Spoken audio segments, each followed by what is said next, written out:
Rifleman 2.0 with guns in his pants. It's raining. So, yeah, the rain sucks, and you gotta protect your guns as you're running out of the rain. So, anyway, today we're gonna be talking about the Garand action.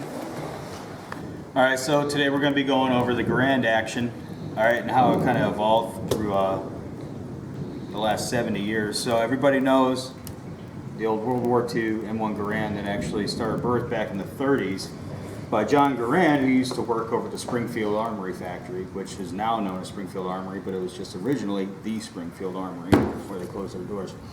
So as time went on, they moved and they evolved from the original M1 Garand that was fed from stripper clips to box magazine fed M14s. Now this is a loaded up M1A, okay, so it's obviously not the same as an original Woodstock M14, but it's the same basic concept. You're still going to have the original M1 or the original Garand action on there, just been modified to accept a box magazine. And this one is going to be in 308 versus 30-06. And then as you move further up, we got a Ruger ranch rifle or a Ruger Mini-14, and this is in 223.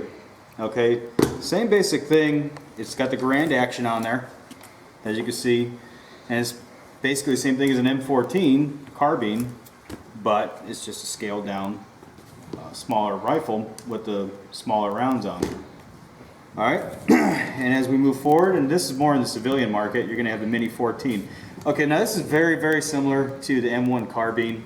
That's going to be an old World War II cartridge with a Garand action just like this. And the original would be chambered in 30 carbine. Okay, so this being a Mini-14, which is basically the same thing as the M1 carbine, this one's in 223. Okay, same thing with a box magazine. Okay, just rock it in there. Positive click, and it'll rock right back out. Okay, obviously I didn't load one. So, and it's the same thing. All right, it's still the gas piston system that runs the operating rod, which seats the bullet in the chamber. Very, very simple and very nice compact design that they were able to neck down. You can see it's almost literally half the size of the original M1.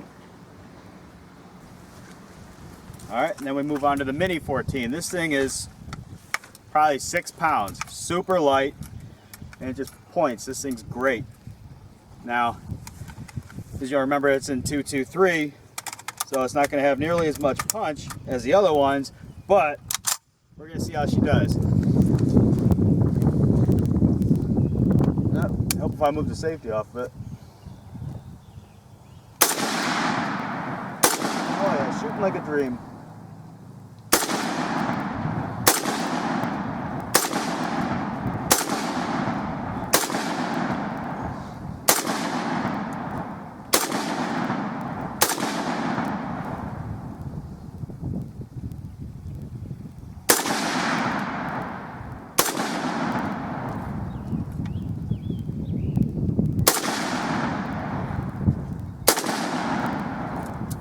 Holds open, same thing, whip it out. Yeah,